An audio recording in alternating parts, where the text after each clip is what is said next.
ये भगवत प्राप्ति के लिए मनुष्य जन्म मिला है मान लो, नहीं तो चिंता, शोक, अशांति, दुख ये सब बांध लेते हैं। किसी भी बात का अभिमान करोगे उसी में तुम नीचे गिर जाओगे। अगर किसी बात का ये गर्व रहा मैं, तो सच्चिदानंद रस में डूबने को नहीं मिलेगा। जब गुरुजनों ने इस मैं को मिटाया तब वो बात समझ में आई, नहीं ये मैं बिना गुरुजनों के नहीं मिटता है, पक्की बात समझ लो। साधना का एक मैं चढ़ा रहता है अंदर कि मैं, और जब तक ये मैं है तब तक भगवत प्राप्ति, भगवदानंद ये सब बहुत दूर की बातें हैं। गुरुजनों की कृपा से इसका मर्दन होता है। अगर भगवत प्रेमी महात्माओं का संग मिल जाए तो इस अहंकार को वो चूर चूर कर देते हैं, और उनकी कृपा से मन इतना भयभीत हो जाता है कि दोबारा अहंकार करने लायक नहीं रहता। इसलिए बड़ी कृपा है उनको, जो महत्संगस्तु दुर्लभो कहा गया है, वो महापुरुषों का संग प्राप्त हो जाए तो हमारी सारी बात बन जाए। पूज्यपाद ब्रह्मबोध संपन्न महान परमहंस अवधूत श्री उड़िया बाबा जी महाराज। प्रश्न, बाबा बहुत दुखी हूं, बहुत परेशान रहता हूं, हर उपाय कर लिया लेकिन वही दुख, वही चिंता, वही विपत्ति, क्या करूं? भैया भगवान पर विश्वास करके भजन करो। एक एक शब्द महापुरुषों के अगर जीवन में उतार लोगे तो कभी दुखी नहीं होगे। भैया भगवान पर विश्वास करो और खूब मंगल में श्री हरि का नाम जप करो। हरि तुम्हारे साथ है, तुम्हें कोई विपत्ति परास्त नहीं कर पाएगी। हरि स्मृति सर्व विपद विमोक्षणम। भगवान का स्मरण जो कर रहा है वो सब विपत्तियों से पार हो जाता है, यहां तक कि जन्म मरण से, स्मरण मात्र से। यस्य स्मरण मात्रेण जन्म संसार बंधनात् विमुच्यते नमस्तस्मै विष्णुवे प्रभु विष्णुवे।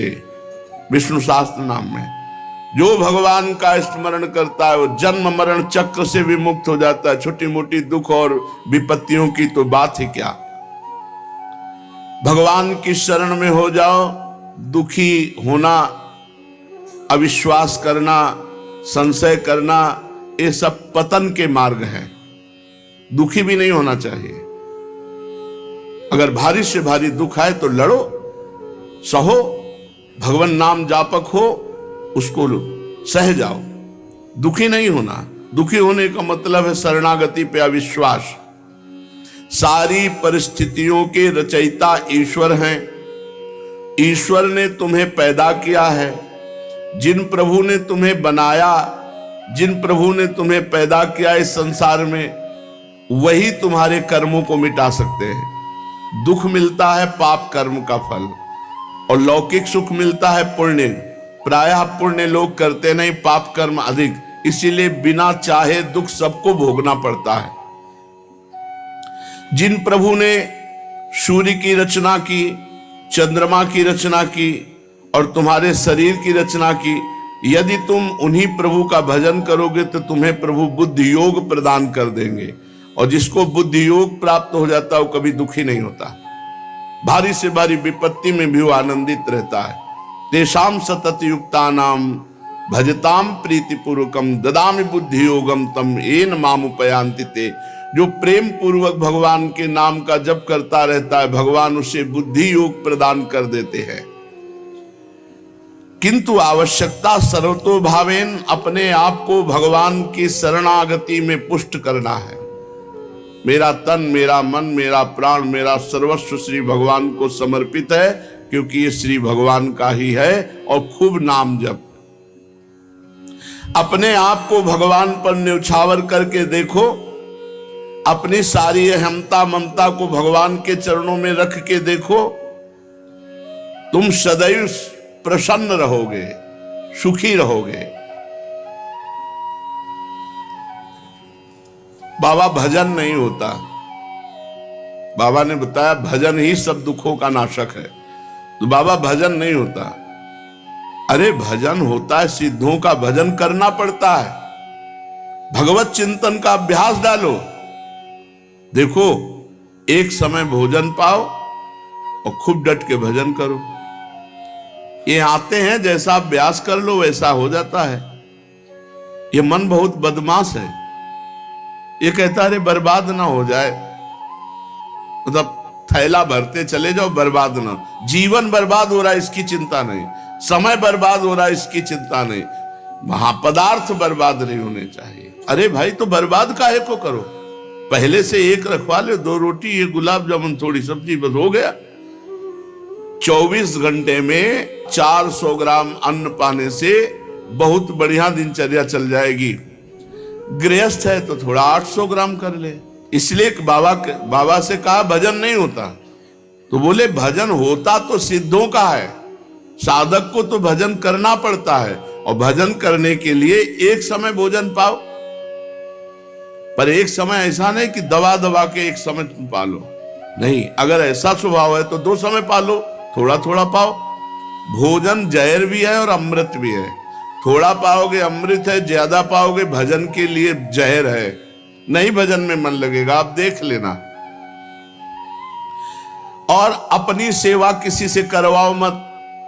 भजन पूरा होने के लिए नियम बता रहे हैं, भजन का अभ्यास करो, भोजन एक समय या 2 समय थोड़ा पाओ। भगवत मार्ग में चलने वाले को उचित आहार से नहीं जीवन चलता, भजन से जीवन चलता। भगवत मार्ग का आहार भजन है, रात दिन भजन। और दूसरी बात, अपनी सेवा जब तक शरीर स्वस्थ हो बिल्कुल मत कराओ किसी से। जैसे रसोई में भोजन बनाते हैं साधक, और आप बैठ के भोजन पा लेते हैं, अब आपको ऐसी सेवा करनी चाहिए जिससे रसोई में भोजन बनाने वालों की सेवा बन जाए। आप शौचालय साफ कर दीजिए, आप उनके सामने फ्लोर साफ कर दीजिए, अपनी सेवा नहीं। बहुत सावधानी का ये मार्ग है, किसी का कुछ भी प्रतिग्रह ना लो। आपका तो कोई जिम्मेवारी नहीं, अब इस समय तो श्री जी सब आपका कर रहे हैं, आप किसी की सेवा स्वीकार न करें, वैसे भी किसी से सेवा स्वीकार न करें, अपने शरीर की स्वयं सेवा करें। विरक्त को केवल मांगने का अधिकार रोटी है बस। ये जो रुपया मांगते हैं विरक्त नहीं, पाखंड है, मांगना नहीं है। महलों में रखो चाहे झोपड़ी में बांस दो, ये हरि के ऊपर की बात है।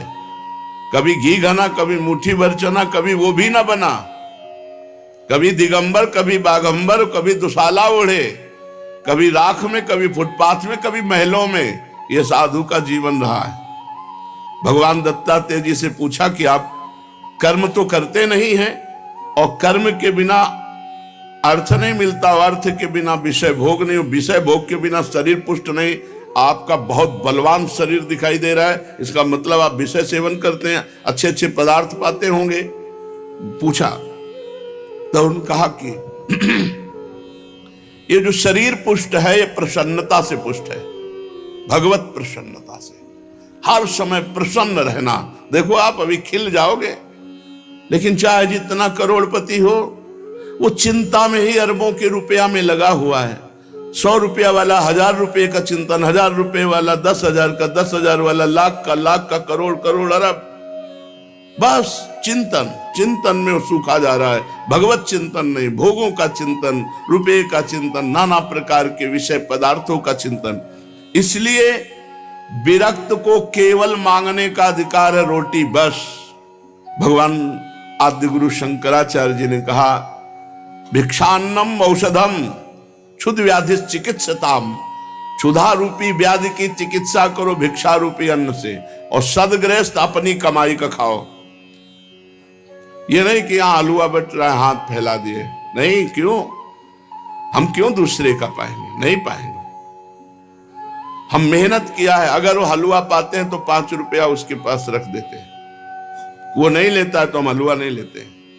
किसी आश्रम में पाते हैं तो अगर हम कहीं पाए तो कितने का पा जाएंगे, तो 50 रुपया, 100 रुपया, तो हम वहां ठाकुर जी के सामने 100 रुपया रख देते हैं जाके। गृहस्थ आदमी कभी दूसरे का अन्न न खाए। विरक्त केवल अन्न मांग सकता है, रुपया, पैसा, वस्त्र नहीं। उसकी व्यवस्था योगक्षेमम वहाम्य हम स्वयं श्री भगवान करते हैं। विरक्त को गृहस्थ के घर में शयन करने का अधिकार नहीं। दरवाजे के बाहर या स्कूल या कोई वट वृक्ष या कोई देवालय, गृहस्थों के बिस्तर पर विरक्त को सोने का अधिकार नहीं है। पूज्यपाद सिउड़िया बाबा जी महाराज। जिसे अपना परम कल्याण करना हो, इन बातों को निश्चित मान ले। निरंतर नाम जप, आराध्य देव गुरुदेव का ध्यान और अपने आचार्य ग्रंथ का गायन पाठ स्वाध्याय नियम पूर्वक जो चलता है, उसी के हृदय में प्रेम प्रकाश होता है। जब प्रेम प्रकाशित होता है तब नेम नहीं रह जाता। विचारवान पुरुष जब भगवत मार्ग में आगे बढ़ता है तो उसकी निंदा होने लगती है। ध्यान दीजिएगा, उसकी निंदा होती है। उसको सहन करना ही आगे अध्यात्म की ऊंचाई पर चढ़ना है।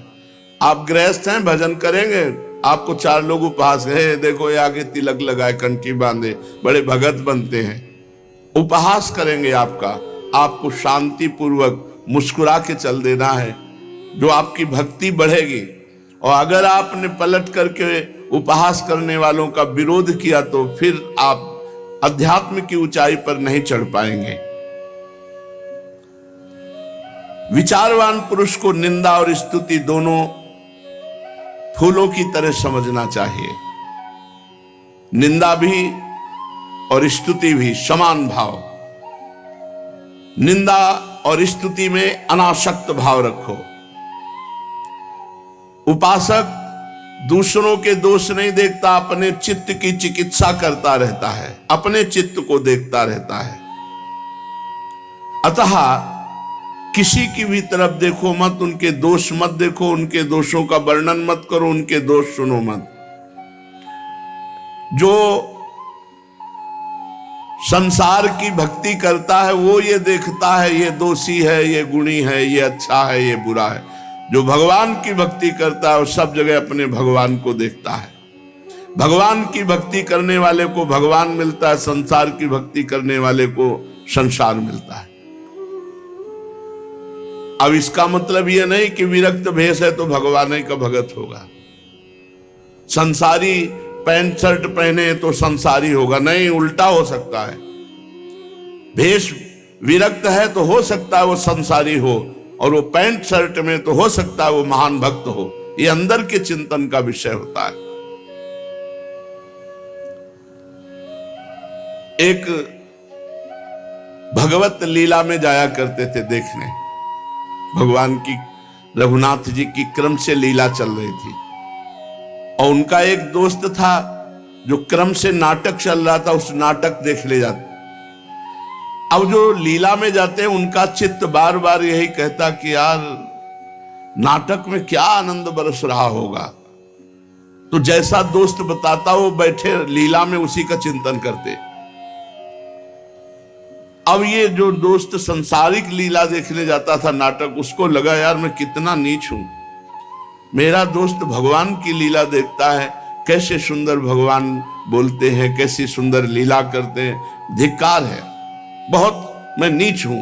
ऐसा उसकी भक्ति बढ़ने लगी और उसमें संसारिकता बढ़ने लगी। चिंतन, वो जा रहा है संसारिक दृश्य देखने, लेकिन उसको अपने में मैं कितना नीच हूं। तो हो सकता है गृहस्थ वेश में वो सोचता हूं मैं कैसा नीच गृहस्थ हूं, नाना प्रकार के भोग भोगता हूं, धन्य है इनका जीवन जो भगवान में निरंतर लगे हुए। उसकी भक्ति बढ़ जाएगी। और कितने सुखी हैं संसार के लोग, सब भोग भोग के, हमारे पास तो कोई सुख सुविधा नहीं। अब विरक्त होकर विषय चिंतन, भोग चिंतन, वो नीचे पतित हो जाएगा। इसलिए चित्त का मार्जन करना, चित्त को पवित्र करना है। अपने चित्त को देखो कि तुम्हारे चित्त में चिंतन क्या हो रहा है। जो चिंतन है वही साधना है, बाहर की क्रिया साधना नहीं है। बाहर हो रही आरती और चिंतन क्या हो रहा है। बाहर आप भगवान के समीप खड़े हो लेकिन चिंतन में कहां हो। बाहर आप फावड़ा चला रहे हो लेकिन आपका चिंतन भगवान का हो रहा है। आप महान भक्त हैं, बाहर आप सांसारिक कार्य कर रहे हो, लेकिन आपका चिंतन राधा राधा, और वो भगवान के समीप खड़ा संसार का चिंतन कर रहा है, खास बात नहीं है। जिसकी भगवान के नाम जप में आसक्ति हो जाती है, वो चाहे एकांत में हो चाहे समाज में हो, वो लाभ ले पाएगा।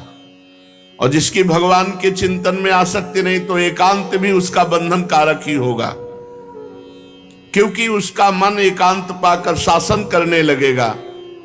इसलिए जिनका मन अभी भगवदाकार नहीं हुआ, उनको रोज सत्संग सुनना चाहिए, साधु समागम में रहना चाहिए, नहीं तो मन बड़ा चंचल है। वो भोजन पाते समय, स्नान करते समय, बातचीत करते समय और शयन के समय ये विशेष चंचल हो जाता है। प्रारंभ में देखा कि जब स्नान करने लगे तो या तो कोई पाठ लगाओ, नहीं तो विस्मरण हो जाएगा शौच स्नान के समय। भोजन पा रहे हो तो कोई बड़ा पद लगाओ, जिससे भोजन पा रहे हो शुरू कर दो, प्रथम यथामति प्रणवंशी वृंदावनति रम्य, अंदर ही अंदर, और पूरी एकाग्रता रखो। देखो आपका भोजन भी भजन हो जाएगा। और शयन के समय पूरी साधना करके जब मध्याह्न में विश्राम या सायं शयन, एकांत में रात्रि में शयन, उस समय मन बड़ा चंचल होता है। उस समय संभाल लो। कोई आजकल तो मोबाइल चल गए, पहले तो थे नहीं। मोबाइल आदि से गंदी बातें देखना या गंदा चिंतन करना या कोई गंदा पूर्व का पीछे का, ये आपको पतित कर देगा। बहुत सावधान। और बातचीत करते समय भजन छूटता है, लेकिन अभ्यास करो सामने नाम लिखने का। तो बातचीत हम कर रहे हैं, लेकिन वो एकाग्रता हमारी अंदर ही अंदर नाम में लगी हुई है।